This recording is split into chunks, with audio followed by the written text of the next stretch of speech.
Hello students, स्वागत है आप सभी का अल्फा मेंटर्स के ऑनलाइन क्लासेस के through. So class 10th students, we are running with the chapter surface areas and volumes.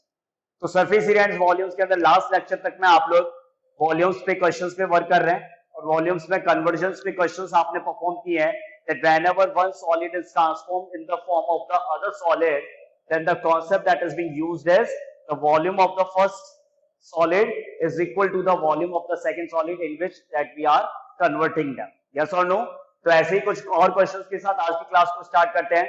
And before starting these types of the question, one basic point that which I want to clear to you, that first thing is whenever there is a wire, वैसे question आपने कर चुके हैं last class के अंदर कि जब किसी वायर में थिकनेस गिवन है, so in the form, whenever there is an object in the form of the wire and a thickness part is given, so in that wire that thickness is the diameter of that object.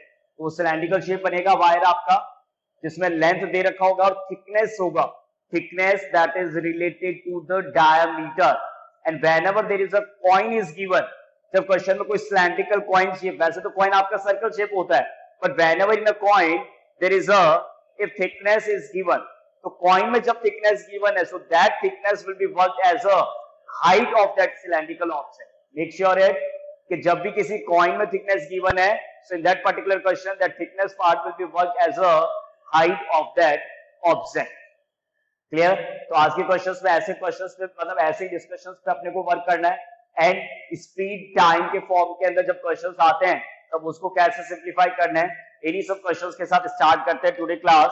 So let, here is the question number 1 of the today class on your screen. The question first statement is how many silver coins 1.75 centimeter in the diameter. Diameter 1.75 है coin का and thickness is the 2 mm must be melted to form a cuboid of size 5.5 centimeter by 10 centimeter by 3.5 centimeter.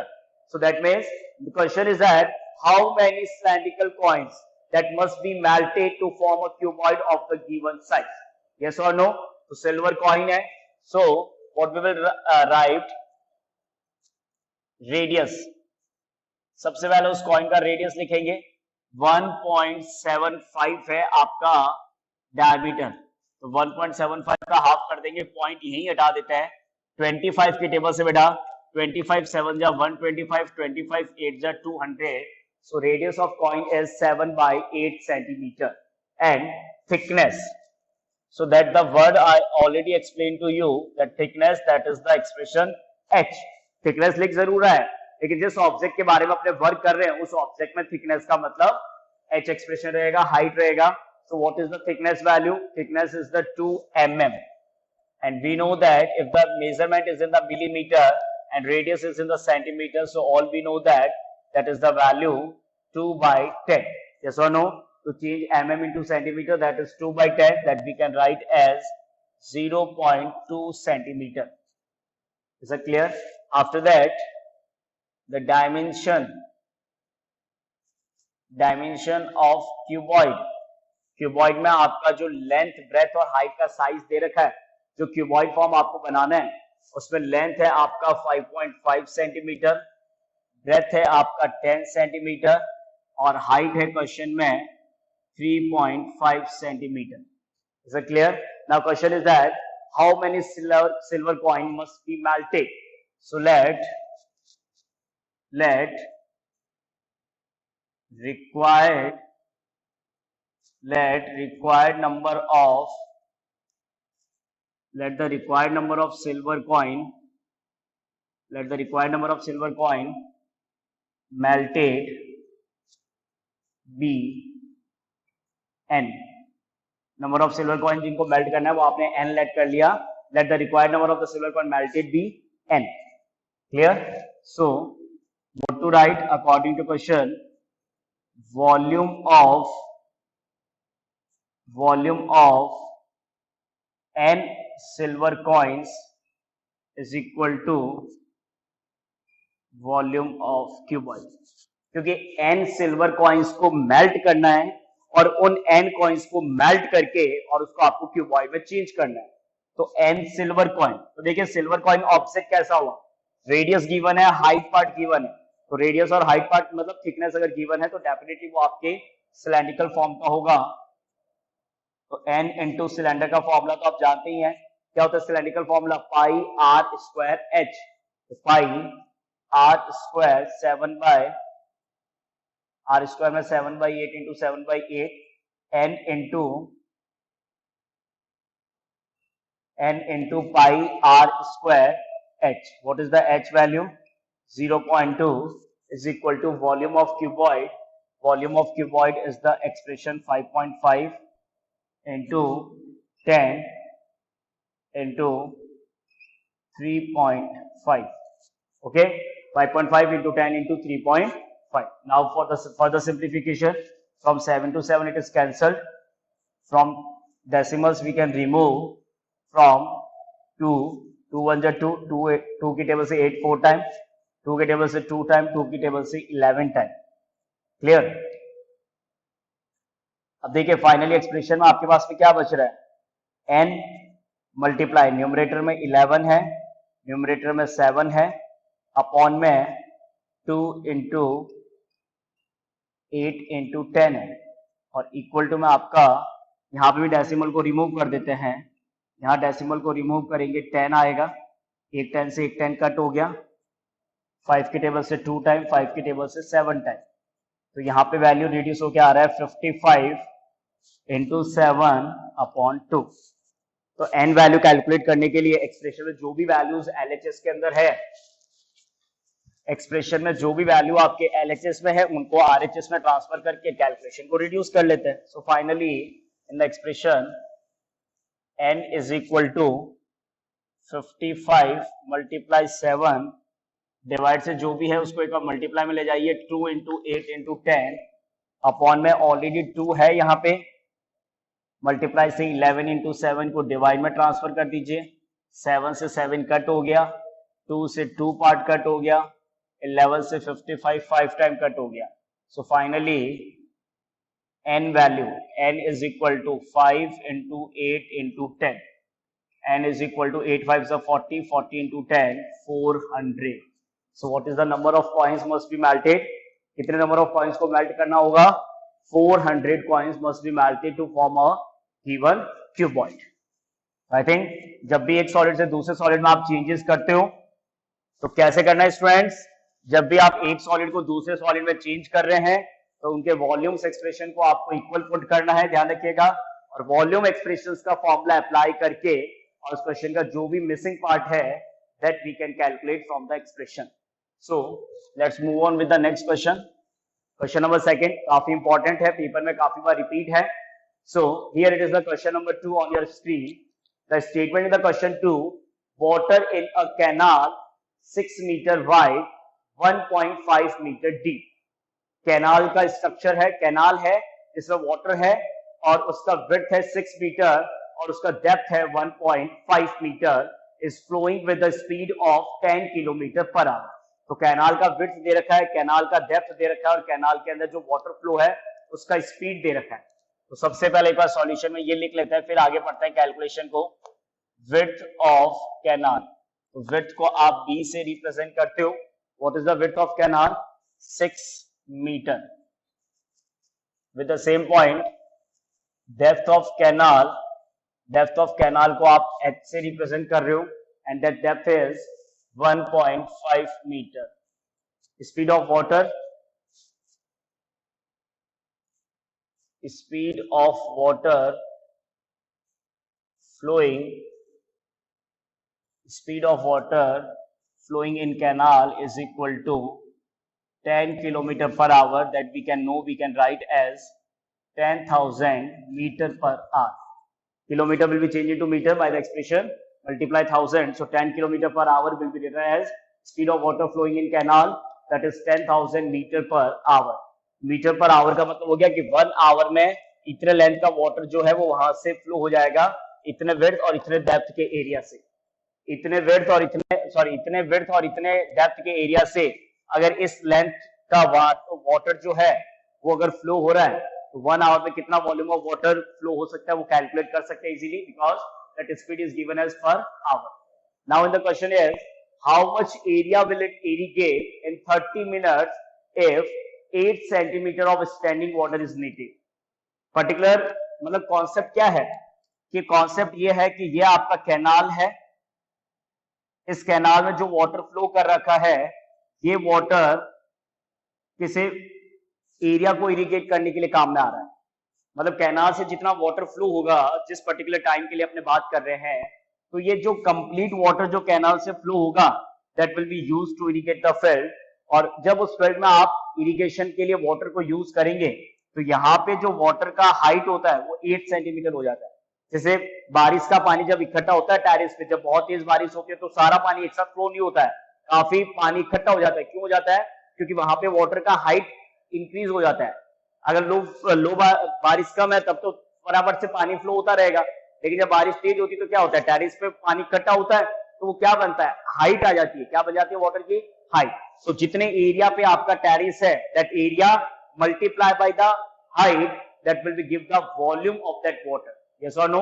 तो जितना field के अंदर water use होगा तो ये सारा जो वॉल्यूम है जो पर्टिकुलर इस एरिया और इस हाइट को कवर कर रहा है, जो पर्टिकुलर किसी एरिया और किसी हाइट को कवर कर रहा है, तो ये जितना भी volume of water standing water का वॉल्यूम है that will be equal to the volume of water flowing through the canal.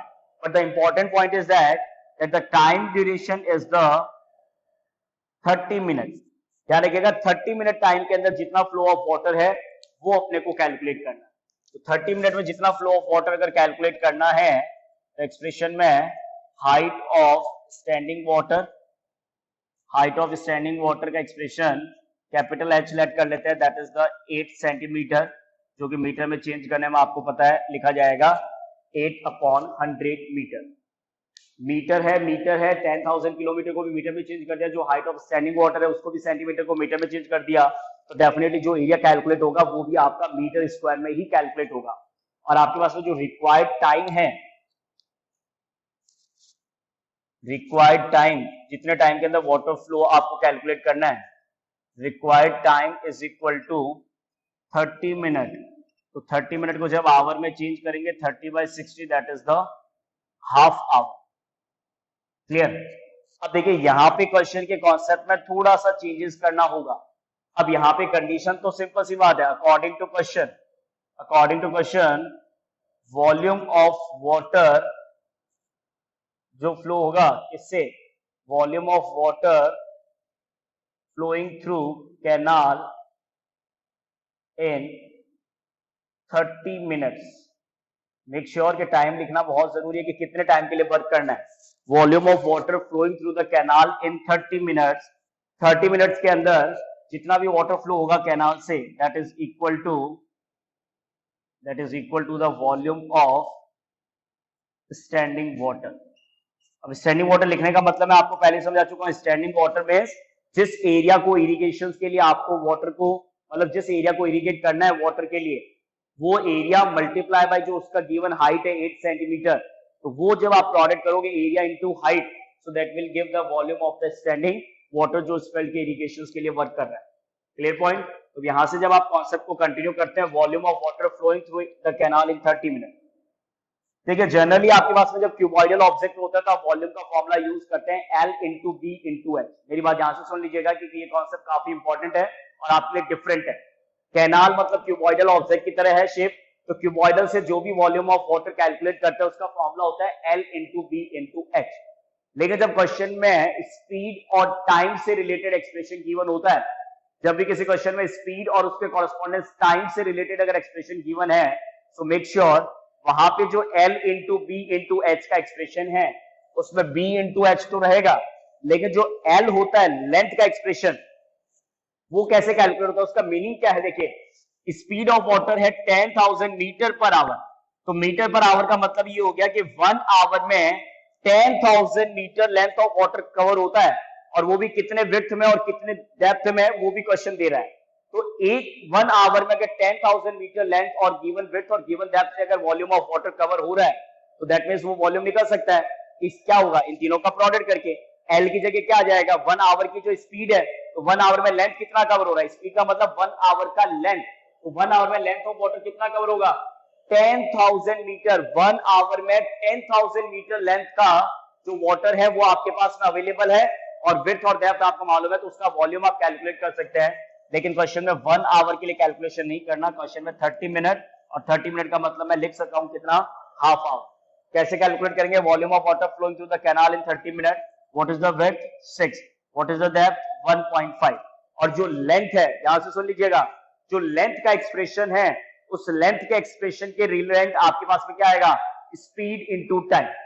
उस लेंथ के एक्सप्रेशन के रिलेवेंट यहां पे जो आप लिखेंगे वो होगा आपका स्पीड इनटू टाइम, क्योंकि पर्टिकुलर किसी गिवन स्पीड से और पर्टिकुलर किसी गिवन टाइम के लिए अगर वॉल्यूम ऑफ वाटर कैलकुलेट करना है तो वो लेंथ के प्लेस पे स्पीड इनटू टाइम करके रिप्लेस करते हैं। तो 6 into 1.5 into 10,000, okay, 10,000 multiply given time, that is the half hour. Is it clear to you? Half hour हो गया, is equal to volume of standing water. तो volume of standing water का मतलब हो गया area multiply height, that is area into 8/100। तो सिर्फ ये एक्सप्रेशन इतना ही बैलेंस करना है, इसके अलावा तो कुछ और डिफिकल्टी है ही नहीं। सिंपल सा कॉन्सेप्ट है कि पर्टिकुलर जो टाइम ड्यूरेशन गिवन है या जिस टाइम ड्यूरेशन के लिए आपको वॉल्यूम ऑफ वाटर को फ्लो करना है वो कैनाल से फ्लो हो रहा है, तो जितना कैनाल से वाटर 30 मिनट में फ्लो होगा, that completely water being used to irrigate the field. तो उस फील्ड के इरिगेशन के लिए जब उस वाटर को यूज करेंगे तो एरिया कैलकुलेट करना है, हाइट गिवन है, breadth into height into speed into time. Calculation जब सॉल्व करते हैं तो डेसिमल को हटाया, 10 आ गया, 1 0 कैंसिल हो गया, 2 के टेबल से 6 को कट कर दिया 3 टाइम।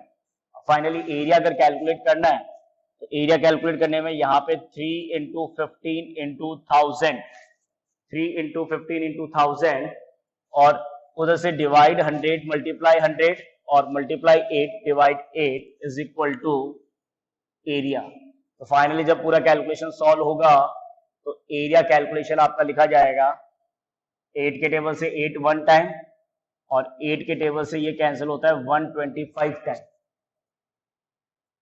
8 के टेबल से चेक कर लो, 8 बच जाए 8 20 बचेगा, 8 2 जा 16, 4 बचेगा, 8 5 जा 40। फाइनली एरिया में आपके पास में 3 into 15 into 125 into 100, so we will get the area expression as, 3 को रहने देते पहले 15 को मल्टीप्लाई कर लेते हैं, 15 5 जा 75, 75 का 7, 52 जा 30 प्लस 3 7, 37 का 3, 15 प्लस 3 8 इंटू 100, लास्ट में 0 तो लगाना ही है। तो फाइनली एरिया आ रहा है 3 5 जा 50, 1, 3 7 जा 21 प्लस 2 22, 2, 8 3 जा 16 प्लस 2 18, 18 का 8 4 8 2 5 0 0।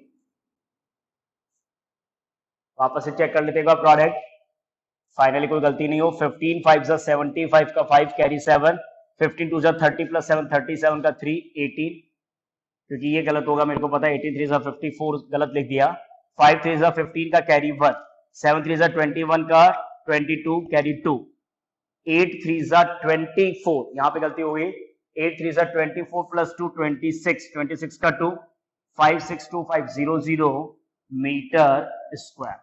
So how much area of the field will be irrigated in the 30 minutes?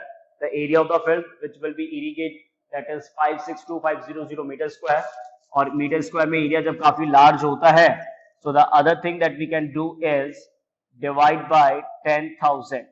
Divide by जब 10,000 कर रहे हो तो आंसर वही आपका 56.25 हेक्टेयर्स में चेंज हो जाता है। Meter square when divided by 10,000, meter square when divided by 10,000, that expression will be changed into hectares। वैसे क्वेश्चन आपसे पूछ नहीं रहा तो जरूरत नहीं है, बट फिर भी अगर नॉलेज के लिए कैलकुलेट करना चाहते हो या क्वेश्चन पूछ ले find the area of the field in the hectares, तो आपको जो भी मीटर स्क्वायर आंसर है that we have to change in the hectare by dividing 10,000। Clear हुआ क्वेश्चन का कॉन्सेप्ट? तो जब भी किसी ऑब्जेक्ट से किसी गिवन स्पीड और किसी गिवन टाइम ड्यूरेशन के लिए, जब भी किसी ऑब्जेक्ट से किसी पर्टिकुलर गिवन स्पीड और किसी गिवन टाइम ड्यूरेशन के लिए अगर वाटर फ्लो हो रहा है तो जितना वॉल्यूम ऑफ वाटर फ्लो होगा उस गिवन टाइम पीरियड के अंदर that will be equal to the volume of water that is being used in the another solid. Another solid में जैसे अभी इरिगेशन के लिए काम आ रहा होगा, फिर सेकंड टाइम किसी क्वेश्चन में स्टोर करने के काम आ रहा होगा, किसी क्वेश्चन में किसी और कंडीशन में काम आएगा। तो ऐसे डिफरेंट क्वेश्चंस के एक्सप्रेशन के अकॉर्डिंग आपको वर्क करना है। सो let's move on with the next question, question 3rd of the today class, and here it is the question number 3rd on your screen. Question 3rd statement is a farmer connect a pipe of internal diameter 20 centimeter काफी students को मैंने देखा कि ये जो word होता है internal diameter, इससे काफी कंफ्यूज होता है। तो इंटरनल देने का मतलब ये नहीं कि एक्सटर्नल लेगा, इंटरनल डायमीटर क्यों देता है? आपने अगर देखा होगा कि बेसिकली जो वाटर टैंकर होता है, जो पाइप कनेक्ट करके टैंकर से किसी दूसरे स्टोरेज पॉइंट पे अगर वाटर को सप्लाई कर रहे हैं, तो जो उसका एक्चुअल में डायमीटर, जो थिकनेस है, वो पार्ट, आउटर पार्ट का रेडियस अलग होता है, और जो इनर पार्ट जिसके थ्रू वाटर फ्लो हो रहा है उसका रेडियस अलग होता है, क्योंकि पाइप की मोटाई होती है, थिकनेस होता है, जिससे आउटर रेडियस अलग होता है, इनर रेडियस अलग होता है। लेकिन जो वॉल्यूम ऑफ वाटर जिस स्पेस के थ्रू फ्लो होगा वो आपका इंटरनल रेडियस होता है, इंटरनल डायमीटर होता है। इसलिए क्वेश्चन के अंदर इंटरनल लिखता है, पाइप का ध्यान रखिएगा। तो इंटरनल डायमीटर आपका 20 सेंटीमीटर है पाइप का, एंड और ये जो कनेक्टेड है वो आपका कैनाल से कनेक्टेड है into a cylindrical tank in her well which is 10 meter in diameter and 2 meter deep. तो ये आपकी कंडीशन है कि फार्मर ने एक कैनाल से एक पाइप को कनेक्ट कर रखा है, उस पाइप का डायमीटर गिवन है, और उस पाइप से जो वाटर है वो उसके फील्ड के अंदर किसी सिलेंड्रिकल टैंक के स्टोर करने में काम आ रहा है। क्लियर है? तो दोनों तरफ ऑब्जेक्ट आपका सिलेंड्रिकल ही है। एक तरफ सिलेंड्रिकल पाइप का आपको डायमीटर दे रखा है, वो है 20 सेंटीमीटर। तो लिखते हैं सबसे पहले वैल्यूज को, फिर पढ़ेंगे लास्ट में वापस से क्या करना है। तो सबसे पहले आपके पास में सिलेंड्रिकल पाइप डायमीटर, तो सिलेंड्रिकल पाइप का डायमीटर आपको कितना दे रहा है क्वेश्चन? 20 सेंटीमीटर। तो पहले तो 20 सेंटीमीटर को अगर मीटर में 20 सेंटीमीटर को अगर मीटर में चेंज करोगे तो 20/100 दैट इज 1/5 मीटर। यस और नो? 20 सेंटीमीटर को अगर मीटर में चेंज करना है, क्योंकि बाकी वैल्यूज मीटर के अंदर आएगी आपके, तो डायमीटर 20 सेंटीमीटर को 20/100 करके 1/5 मीटर। अब सिलेंड्रिकल पाइप का रेडियस R1 करके रिप्रेजेंट कर रहा हूं, तो रेडियस डायमीटर का हाफ होता है, तो 1/5 का हाफ जब करोगे तो गलती नहीं हो, ध्यान रखिएगा, 1/5 का हाफ 1/10 होता है, 1/10 मीटर। ये होगा सिलेंड्रिकल पाइप का रेडियस उसकी गिवन डायमीटर से। दूसरा, जो सिलेंड्रिकल पाइप से वाटर जो फ्लो होगा, क्योंकि ये कनेक्ट तो उस कैनाल से कर रखा है, ठीक है, किसी कैनाल से कनेक्ट कर रखा है, लेकिन जो सिलेंड्रिकल पाइप के थ्रू, कैनाल में तो बहुत सारा वाटर है, लेकिन जो सिलेंड्रिकल पाइप के थ्रू वाटर फ्लो होगा, that water will be stored in the cylindrical tank which is 10 meter in diameter, 2 meter deep। तो 10 मीटर का डायमीटर है, तो वापस से सिलेंड्रिकल पाइप की जगह सिलेंड्रिकल टैंक आ जाएगा। Cylindrical tank diameter, cylindrical tank का डायमीटर आपका 10 मीटर है और डेप्थ 2 मीटर है, तो 10 मीटर हो गया आपका।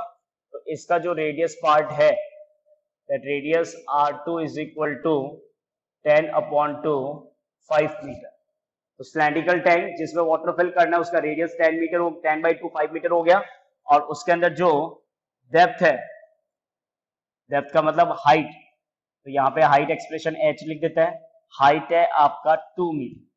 क्लियर हो गया? ऑब्जेक्ट समझ में आ गया कि कैनाल से आपने एक पाइप कनेक्ट कर रखा है, इस पाइप के थ्रू जितना वाटर फ्लो होगा, ये सारा का सारा वाटर आपके किसी सिलेंड्रिकल टैंक में स्टोर हो रहा है। यस और नो? पाइप जिसका डायमीटर आपको गिवन था 20 सेंटीमीटर, जिसको चेंज करके 1/5, रेडियस आ गया 1/10 मीटर। तो इस 1/10 मीटर डायमीटर, 1/10 मीटर रेडियस के पाइप से जितना भी वाटर फ्लो होगा, that will be completely used to fill the cylindrical tank. अब कितने टाइम और कितने स्पीड से वाटर फ्लो हो रहा है उस पर देखते हैं आगे क्वेश्चन क्या कहना चाह रहा है। क्वेश्चन आगे कह रहा है, if the water flow through the pipe at the rate of 3 km/h, तो speed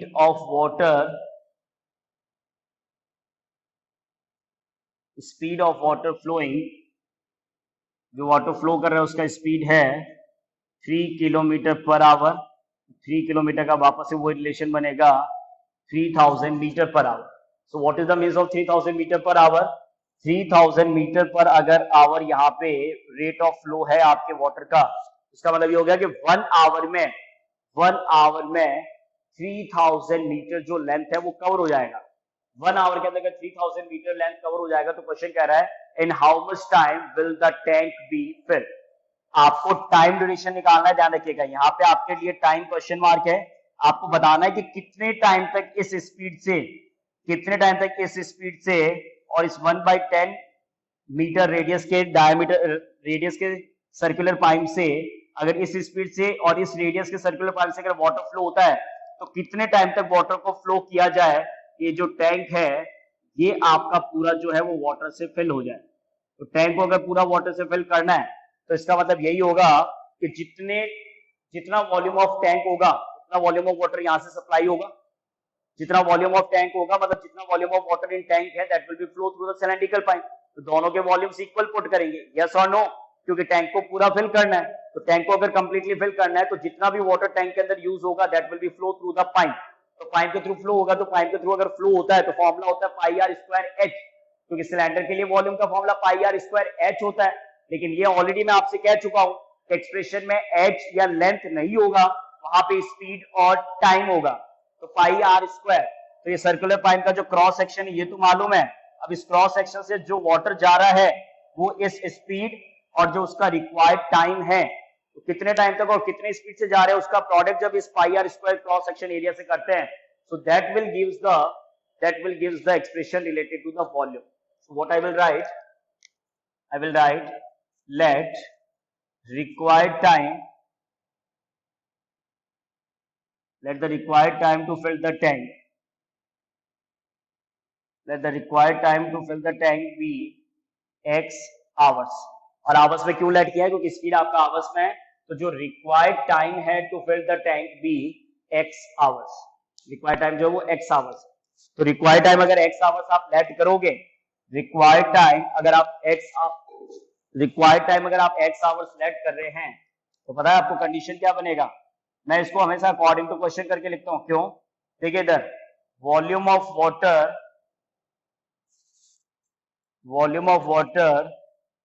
flowing through pipe in t hours। Same previous question की तरह जितना भी वॉल्यूम ऑफ वाटर फ्लो होगा, volume of water flowing through the pipe in t hours is equal to volume of water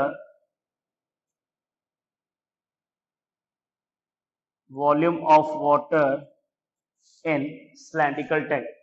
Volume of water flowing through the pipe in t hours is equal to volume of water in cylindrical tank। Clear है। तो यहां से values को put करते हैं। यहां से values जब आप पुट करेंगे तो volume of water flowing through the pipe in that is pi are square. तो आर स्क्वायर अभी उसके लिए कैलकुलेट किया था आपने, कितना था, सॉरी मैंने तो रफ कर दिया, मेरे को वापस देखना पड़ेगा कि आर वैल्यू कितना था आपके पास में। डायमीटर 20 सेंटीमीटर था, 20 का 100 किया, 20 में 1/5 और 1/5 का जब आपने हाफ किया तो 1/10 आया था। ठीक है, पाई आर स्क्वायर। तो आर स्क्वायर आपका 1/10 इंटू 1/10 हो गया मीटर के अंदर, इंटू स्पीड इंटू टाइम। तो स्पीड आपका है 3000 और टाइम जो आपको कैलकुलेट करना है t hours is equal to volume of water cylindrical tank that is pi, इसके लिए R1 है, उसके लिए R2 आपने लिखा था पाई R2 स्क्वायर एच। तो R2 आपका दे रखा था कितना है, 10 मीटर डायमीटर था, तो 10 मीटर डायमीटर का हाफ किया तो पाई R स्क्वायर मतलब 5 इंटू 5 इंटू एच आपका था 2। तो यहां से जब कैलकुलेशन रिड्यूस करते तो 20/7 से 20/7 कट हो गया, 0 और 0 3000 के 2 0 से कैंसिल हो गया। तो टाइम का जो फाइनली कैलकुलेशन है उसमें 5 इंटू 2 अपॉन 30। तो 5 की टेबल से 36 टाइम कट हो गया, 2 की टेबल से 6 3 टाइम कट हो गया। तो t इज इक्वल टू 5/3। तो 5/3 नो डाउट आवर्स में रहेगा। और टाइम को कभी भी टाइम ऐसा नहीं कि टाइम फ्रैक्शन में डिफाइन नहीं होता, फ्रैक्शन में डिफाइंड होता है, लेकिन जो टाइम का एक्सप्रेशन आप 5/3 आवर्स लिख रहे हैं ये टाइम को डिफाइन करने का एप्रोप्रिएट वे नहीं है। टाइम फ्रैक्शन में तो होता है लेकिन वो फ्रैक्शन अंडरस्टूड तो होना चाहिए ना कि कितना है। 5/3 इंटू आवर्स के लिए जब 60 करेंगे तो ये यहाँ आंसर मिनट में हो जाएगा। 30 से 60 2 टाइम कट हो गया।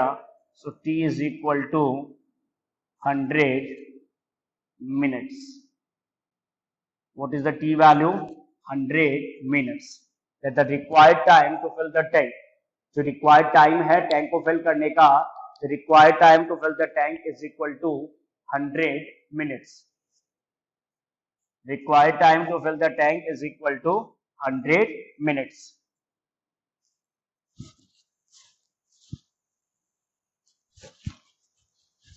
So, जब भी क्वेश्चन में स्पीड और टाइम है तो इस तरीके से आपको क्वेश्चन रिलेवेंट करना है, ध्यान रखिएगा कोई प्रॉब्लम नहीं आए।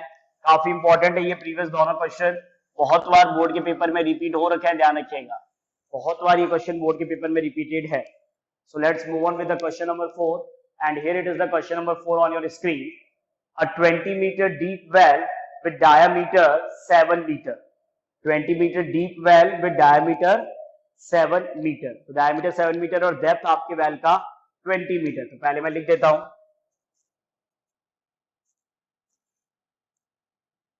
Depth of well H is equal to 20 meter और radius, जो well का radius है, radius of well is equal to 7 meter है, डायमीटर तो एक्सप्रेशन आएगा 7/2 मीटर. डेप्थ है आपका 20 मीटर, रेडियस ऑफ वेल हो गया 7/2 मीटर क्योंकि diameter 7. And the earth from the digging is evenly spread out to form a platform 22 meter by 14 meter. तो जो प्लेटफॉर्म बन रहा है, platform length 22 meter, platform breadth 14 meter. तो देखिए क्वेश्चन का कॉन्सेप्ट क्या है, और आपसे क्वेश्चन पूछा है क्या, find the height of the platform. Platform का हाइट फाइंड होगा ना. क्वेश्चन का कॉन्सेप्ट क्या कहना चाह रहा है कि कोई आपके पास सिलेंड्रिकल वेल है, इसका डायमेंशन साइज आपको दे रखा है, इसको आपको डग आउट करना है और डग आउट करके इससे जो अर्थ बाहर निकलेगा उस अर्थ से आपको क्या फॉर्म करना है, प्लेटफॉर्म बनाना है. क्या बनाना है, प्लेटफॉर्म. तो प्लेटफॉर्म जितने लेंथ और जितने विड्थ का बनाना है वो तो दे रखा है, लेकिन उस प्लेटफॉर्म का जो हाइट होना चाहिए, जिससे कि जितना अर्थ निकलेगा, जिससे ये प्लेटफॉर्म, क्योंकि साइज आपका फिक्स कर दिया, लेंथ और ब्रेथ फिक्स कर दिया, तो लेंथ और ब्रेथ को तो आप बढ़ा नहीं सकते, जो हाइट है वो इंक्रीज होता जाएगा उस प्लेटफॉर्म का. वो रिक्वायर्ड हाइट आपको कैलकुलेट करना है जो आपके इस सिलेंड्रिकल वेल को डिगिंग करने से बना है. इसका मतलब यही हुआ ना कि जो ये प्लेटफॉर्म बन रहा है ये सारा का सारा इसको डिगिंग करने पे बनेगा, डग आउट करने पे बनेगा. तो सिंपल सी बात है कि जितना वॉल्यूम ऑफ अर्थ आप निकालोगे, जितना वॉल्यूम ऑफ अर्थ बाहर निकालेंगे वेल से, that will be used to form the platform. वही वाली बात होगी कि ये पूरा वाटर से फिल कर रखा है, यहां से वाटर को इसमें एम्प्टी करना है. तो यहां से वाटर को अगर इसमें एम्प्टी करना है तो जितना वॉल्यूम ऑफ वाटर इस वेल के अंदर है उतना वॉल्यूम ऑफ वाटर इस क्यूबॉइडल शेप होना चाहिए. तो दोनों के वॉल्यूम को इक्वल करना है. तो आप ये मानेंगे and let height, platform radius और हाइट इसका h है, इसको h डैश करके लिख दीजिएगा. Late the height h dash, वो आपको कैलकुलेट करना है. h डैश ऐसे लिख देते हैं, let the height be h dash. तो वापस से वही कंडीशन है अकॉर्डिंग टू क्वेश्चन. तो अकॉर्डिंग टू क्वेश्चन यही कहना चाह रहे हैं ना बेटा कि जितना volume of earth dug out होगा तो अपने क्या लिखेंगे, volume of earth taken out, volume of earth taken out by digging the well, मतलब इस well by digging the well that is in the shape of the cylinder is equal to short में लिखना है तो simple सी line है, is equal to volume of platform. Volume of earth used to form platform ऐसे भी लिख सकते हो, या डायरेक्टली लिख सकते हो वॉल्यूम ऑफ प्लेटफॉर्म, लैंग्वेज में कोई प्रॉब्लम नहीं है. अच्छा, वेल शेप आपका सिलेंडर है, सिलेंड्रिकल शेप है तो पाई आर स्क्वायर, फॉर्मूला आप सब जानते हैं वो मैं लिख के टाइम वेस्ट नहीं कर रहा हूं, पाई आर स्क्वायर एच, सब कुछ मीटर के अंदर है, ध्यान रखिएगा. और जो प्लेटफॉर्म है उसमें लेंथ और ब्रेथ मीटर के अंदर है, लेकिन उसका हाइट एच डैश आपको कैलकुलेट करना है. कैलकुलेशन सिंप्लीफिकेशन में 7 to 7 कैंसिल हो गया, 2 से 22 11 टाइम, 2 से 20 10 टाइम. तो वहां से जो एच डैश कैलकुलेट करना है, तो यहाँ न्यूमरेटर में है 11 into 7 into 10, यहाँ न्यूमरेटर में 11 into 7 into 10 divided by 22 into 40. 11 की टेबल से 22 2 टाइम, 7 की टेबल से 14 2 टाइम, 2 की टेबल से 10 5 टाइम. तो एच डैश आ गया 5/2. 5/2 का मतलब 2.5 meter. So what is the required height of the platform? उस प्लेटफॉर्म का रिक्वायर्ड हाइट कौन सा होगा? 2.5 सेंटीमीटर. 2.5 सेंटीमीटर हाइट तक उसमें अर्थ को आपने यूज किया. क्लियर है? तो ऑब्जेक्ट देखिए, सारे क्वेश्चन एक ही प्रिंसिपल पे काम कर रहे हैं कि एक सॉलिड से वॉल्यूम दूसरे सॉलिड में चेंज हुआ है. कभी सॉलिड खुद चेंज हुआ है और कभी उस सॉलिड के अंदर कभी वाटर को आपने चेंज किया है, कभी सॉलिड से अर्थ निकाल के उसको दूसरे सॉलिड में ट्रांसफॉर्म किया है. तो कॉन्सेप्ट सबका एक ही है कि हर क्वेश्चन के अंदर जो सॉलिड है वहां से आपका कैलकुलेशन सिंप्लीफाई हुआ है। सॉलिड से सॉलिड ट्रांसफॉर्मेशन है तो वॉल्यूम इक्वल है। नेक्स्ट क्वेश्चन काफी इंपॉर्टेंट है, ये भी इसी टाइप का क्वेश्चन है जिसमें कुछ आपको वर्क किस तरीके से करना है। So here it is the question number 5 on your screen. Question 5, Salvi's house has an overhead tank in the shape of the cylindrical shape का एक टैंक है overhead. This is the filled by the pumping the water from a sump that is the underground tank which is the shape of the cuboid। तो देखिए थोड़ा सा diagram के through explain करके चल रहा हूं मैं आप लोगों को कि ये आपका कोई क्यूबॉइड है, वैसे क्यूबॉइड को 2D में रेक्टेंगल की तरह बना रहा हूं, और इस क्यूबॉइड जो अंडरग्राउंड वाटर टैंक है इससे आपको वाटर को जो है जो आपका ओवरहेड टैंक है, और ओवरहेड टैंक आपके किस शेप का है, सिलेंडर शेप का है। तो cuboidal shape underground water tank से वाटर को किस में पंप करना है, पंप मतलब ट्रांसफॉर्म करना, पंप का मतलब ट्रांसफॉर्म करना। तो अंडरग्राउंड वाटर टैंक क्यूबॉइड से आपको ओवरहेड टैंक सिलेंडर के अंदर वाटर को पंप करना है। तो पंप करने के लिए अब कंडीशन क्या है, साइज क्या है, which is the shape of the cuboid, जिस पंप से मतलब जिस सम्प से आपको ट्रांसफॉर्म करना है। The sump has the dimension 1.57 meter, 1.44 meter, 95 centimeter. Important बात यह है कि यहां पे लिख देता हूं 1.55 मीटर, 1.44 मीटर, लेकिन जो साइज में है विड्थ है वो है 95 सेंटीमीटर। तो लेंथ और ब्रेथ एक तरीके से मीटर में हो गया, जो हाइट है वो आपका 95 सेंटीमीटर हो गया। ये तो है क्यूबॉइड के डायमेंशन, ठीक है। सम्प का डायमेंशन ये हो गया। ओवरहेड टैंक का जो रेडियस है वो आपका 60 सेंटीमीटर है और हाइट 95 है। ओवरहेड टैंक का हाइट तो 95 सेंटीमीटर है और रेडियस इसका 60 है, ध्यान रखिएगा रेडियस 60 है, डायमीटर 60 नहीं है। ओवरहेड टैंक का रेडियस 60 है और हाइट, ये बहुत कंफ्यूजिंग होता है बच्चों के लिए कि कभी रेडियस को डायमीटर मान लेते, कभी डायमीटर को रेडियस लेट कर लेते, सब कुछ गलत हो जाएगा, स्टार्टिंग से ध्यान रखिएगा। तो रेडियस पार्ट आपका 60 सेंटीमीटर के अंदर लिखा हुआ है, तो इधर मीटर के अंदर 2 वैल्यूज है और बाकी सारे वैल्यूज सेंटीमीटर में। अच्छा, क्वेश्चन क्या चाह रहा है, question is that find the height of the water left in the sump after the overhead tank has been completely filled the water from the sump which had been full। अब देखिए condition क्या है कि ये जो sump आपके cuboid shape का है, क्वेश्चन के अकॉर्डिंग ये कहना चाह रहा है क्वेश्चन कि ये जो सम्प आपके क्यूबॉइड शेप का है, ये जो सम्प है ये कंप्लीटली वाटर से फिल कर रखा है, ठीक है। ये जो सम्प है वो कंप्लीटली वाटर से फिल किया हुआ है। अब आपको करना क्या है, ये जो सम्प कंप्लीटली वाटर से फिल है तो यहां से वाटर को आपको इस ओवरहेड टैंक में ट्रांसफॉर्म करना है, ठीक है। तो नो डाउट जैसे जैसे वाटर लेवल यहां से इसमें ट्रांसफॉर्म होता जाएगा तो एक टाइम ऐसा आएगा जब वाटर लेवल का हाइट क्या होता जाएगा, डिक्रीज होगा, और पर्टिकुलर एक सिचुएशन ऐसी आएगी जहां पे ये जो है वो कंप्लीट फिल हो जाएगा और इस पर्टिकुलर हाइट पे वाटर लेवल आपका रिमेनिंग है।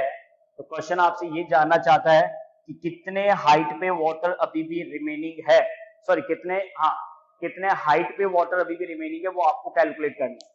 ध्यान से सुन लीजिएगा, क्वेश्चन चाहता है find the height of water left in the sump after the overhead tank has been completely filled. जब ओवरहेड टैंक कंप्लीटली फिल हो जाता है तो ओवरहेड टैंक के कंप्लीट फिल होने के बाद में कितने हाइट पे वाटर लेफ्ट है वो हाइट कैलकुलेट करना है। तो देखिए ऐसा कॉन्सेप्ट तो आपके लिए आई थिंक सिंपल होगा कि अगर मैं आपसे ये पूछूं कि कितना वॉल्यूम ऑफ वाटर लेफ्ट है, इसमें प्रॉब्लम है क्या किसी को, पहले ये बताओ। अगर आपसे ये पूछे कि जो क्यूबॉइड जिसका डायमेंशन दे रखा है इसमें से वाटर ओवरहेड टैंक में जाएगा सिलेंडर के अंदर, उसका भी डायमेंशन दे रखा है, इस टैंक को पूरा फिल करना है, तो यहां से जितना इस सम्प से जितना वॉल्यूम ऑफ वाटर जाएगा वो पूरा टैंक में जाएगा। तो टैंक में अगर जाएगा तो जितना वॉल्यूम ऑफ वाटर यहां से फ्लो हुआ वो सारा यहां पे यूज हो गया। तो टोटल वॉल्यूम में से, टोटल क्यूबॉइडल वॉल्यूम में से अगर आप टैंक के वॉल्यूम को माइनस करते हैं, अच्छे सुन लीजिएगा, total volume of water cuboidal tank में से अगर volume of water in cylindrical tank अगर आप माइनस करते हैं तो कैलकुलेशन सॉल्व करने के बाद जो आंसर आएगा that will be the volume of water left in the cylinder, volume of water left in the cylinder. तो इतने हाइट पे तो वाटर लेफ्ट है, लेकिन ये जो रेड कर रहा हूं मैं, इतना वॉल्यूम ऑफ वाटर लेफ्ट है ये आप कैलकुलेट कर चुके हैं। अच्छा, अब जितना वॉल्यूम ऑफ वाटर लेफ्ट है, जितना वॉल्यूम ऑफ वाटर टैंक में यहां तक अगर लेफ्ट है, यहां से लेकर यहां तक हाइट तक अगर वाटर लेफ्ट है तो लेंथ और ब्रेथ में तो कोई चेंज ही नहीं है, वही रहेगा लेंथ और ब्रेथ, तो 1.55 और 1.44, तो लेंथ और ब्रेथ में कोई चेंज नहीं आएगा, चेंज जो आया वो हाइट में आएगा। डेफिनेटली इस हाइट को आप कैलकुलेट कर सकते हैं, क्यों? क्योंकि इसमें कितना वॉल्यूम है वो तो आपको पता ही है, टोटल वॉल्यूम में से इस वॉल्यूम को माइनस करेंगे और उस वॉल्यूम के अंदर अगर आप L into B से डिवाइड कर देंगे, so you will get your expression of the height, you will get your expression of the height. तो सबसे पहले डायमेंशन लिखते हैं, डायमेंशंस ऑफ शम्प, और शम्प का मतलब ब्रैकेट के अंदर शम्प का मतलब लिखा हुआ है क्यूबॉइडल टैंक। तो डायमेंशन इसका लेंथ जो है वो 1.44 मीटर है, दैट इज 144 सेंटीमीटर। जो ब्रेथ है वो 1.55 है, लेंथ 1.55, 1.44 मीटर, 155 हो गया, 144 हो गया, और जो हाइट है वो आपका है 95 सेंटीमीटर। ये तो लेंथ है, थोड़ा हाइट इसके आगे। जो उधर सिलेंड्रिकल टैंक है तो आपको ये भी लिखना होगा, सिलेंड्रिकल टैंक का जो रेडियस है वो तो आपका हो गया 60 मीटर, और इसका हाइट जो h1 है वो आपका हो गया 95 सेंटीमीटर। सिलेंड्रिकल टैंक का रेडियस और सिलेंड्रिकल टैंक का हाइट। तो इसमें जो volume of water left, sorry height of water left calculate करना है, तो उसके लिए पहले वॉल्यूम ऑफ वाटर लेफ्ट निकालना पड़ेगा। So what I am writing here, volume of water, पहले volume of water left in sump, volume of water left in sump is equal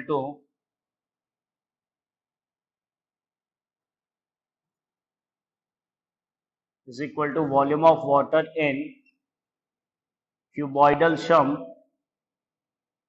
cuboidal sump में जितना वॉल्यूम ऑफ वाटर उसमें से volume of water minus होगा कौन सा, volume of water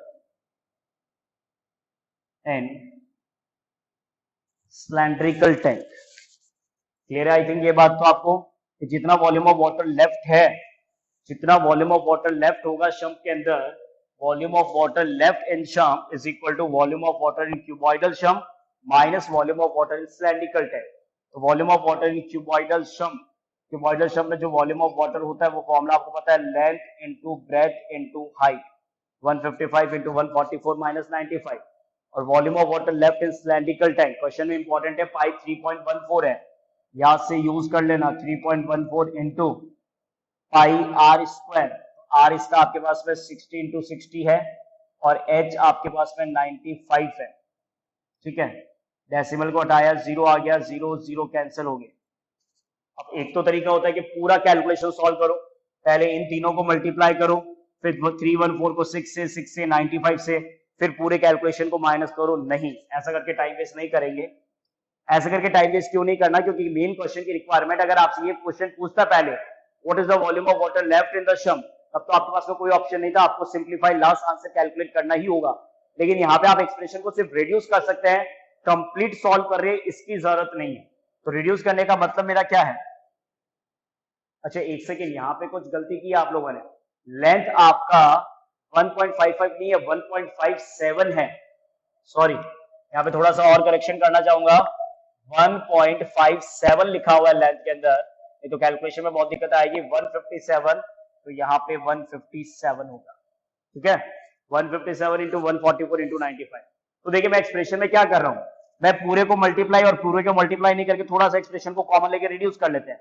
95 और 95 से 95 कॉमन आ जाएगा, 157 और 314। आई थिंक ये दोनों ऐसे नंबर है जो आपको थोड़ा सा अगर प्रैक्टिस होगा तो आइडिया लगेगा कि 157 का डबल 314 होता है, 157 वैल्यू का डबल 314 होता है। तो 157 कॉमन आ गया, 95 कॉमन आ गया, ब्रैकेट में यहां से तो बचा 144, यहां से 157 का 314 पे डिवाइड 2 टाइम, 2 6 12, 12 6 72। आई थिंक समझ में आ गया, 95 कट हो गया। वापस सुन लीजिएगा, 157 95 को अगर दोनों एक्सप्रेशन में से कॉमन लेते हैं तो यहां से बचेगा 144, 157 से 314 कट होगा 2 टाइम, 2 6 12, 12 6 72 और 95 कॉमन आ चुका है।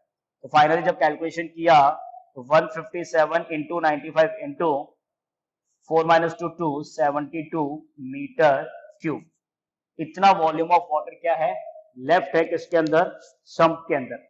अब ये जितना वॉल्यूम ऑफ वाटर लेफ्ट है, अगर इस वॉल्यूम ऑफ वाटर को उसके बेस एरिया से डिवाइड करते तो वॉल्यूम ऑफ हाइट आएगा, यस और नो। तो वॉल्यूम ऑफ वाटर लेफ्ट के बाद में लिखेंगे height of water, height of water left in sump is equal to, कैसे निकालेंगे, height of water left in sump is equal to volume of water left in sump, volume of water left in sump divided by volume of water left in sump divided by base area, volume of water left in sump divided by base area. तो volume of water left in sump तो already आपके पास में calculated है, 157 into 95 into 72, 157 into 95 into 72, that is the volume of water left in sump upon में base area. तो base area आपका क्या होगा, लेंथ इंटू ब्रेथ, तो लेंथ आपका 157 और ब्रेथ आपका 144। कैलकुलेशन में 157 से 157 कट हो गया, 72 से 144 टू टाइम्स कट हुआ, यस और नो, टू टाइम्स कट हो गया। तो फाइनली आपके पास में बचा 95/2, तो 95 में अगर 2 से आप डिवाइड करते हो, so 95 upon 2, that is 47.5 meter. So how much are height of the water left in the sump? कितना हाइट पे वाटर रिमेनिंग है अभी भी, 47.5 मीटर हाइट पे वाटर अभी भी आपका रिमेनिंग है सम्प के अंदर। लेकिन यहाँ पे क्वेश्चन ऐड नहीं होता है, आपसे क्वेश्चन एक पार्ट और कैलकुलेट करने के लिए कह रहा है। वॉल्यूम ऑफ वाटर लेफ्ट के अलावा क्वेश्चन आपसे कहना चाह रहा है also compare the capacity of the tank with the capacity of the sump, दोनों की कैपेसिटी का भी कंपेयर करना है। कंपेयर कैसे करना है, क्वेश्चन चाहता है कि आप कंपेयर करके बताइए कि कैपेसिटी ऑफ जो टैंक है और जो कैपेसिटी ऑफ सम्प है तो वो किस फ्रैक्शन के अंदर है, उनका आपको रेशियो कैलकुलेट करना है, कंपैरिजन करना है टैंक की कैपेसिटी का सम्प की कैपेसिटी से। तो टैंक की कैपेसिटी का मतलब सिलेंडर, तो सिलेंडर का मतलब पाई आर स्क्वायर 60 × 60 × H 120, ये तो हो गया पाई आर स्क्वायर एच। और सम्प के लिए L × B × H 157 144 × 95, ये हाइट सॉरी 95 है, पॉइंट को हटाएंगे 20 आएगा, 95 से 95 कट हो गया, 20 से 20 कट हो गए, 157 से ये डबल होता है, डबल के बाद में 2 से ये कट होता है 72 टाइम, 2 से 6 की टेबल से 72 12 टाइम, 6 की टेबल से 12 2 time. So that is the, इसका मतलब क्या हुआ कि जो कैपेसिटी ऑफ टैंक है 1/2, ऊपर में 1 नीचे में 2, 1/2 है किसका, जो डिवाइड में कैपेसिटी ऑफ सम का एक्सप्रेशन है उसको इधर ट्रांसफर कर दिया। So what is the relation, what is the comparison, comparison is capacity of tank is the half of the capacity of the sump. और ऐसा इसलिए भी हो रहा है ना क्योंकि देखिए टोटल हाइट सम का था 95 और टोटल हाइट सिलेंडर का था 95, ठीक है, लेकिन वहां से 95 हाइट के वाटर को जब आपने ट्रांसफॉर्म किया तो उसमें 95/2 हाइट पे वाटर रिमेनिंग था। वो इसीलिए था क्योंकि जितना वॉल्यूम ऑफ वाटर सम्प का था उसका हाफ वाटर जो है, क्योंकि लेंथ तो पूरा चेंज नहीं होता, हाइट पूरा हाफ हो गया, तो हाफ ऑफ वाटर अगर सिलेंडर में चला गया तो डेफिनेटली जो सिलेंडर का कैपेसिटी था सिलेंड्रिकल टैंक का, वो सम्प की कैपेसिटी से हाफ है, क्या है, हाफ है। So all these questions are based on the volume expression. The next class we start the topic frustum of cone.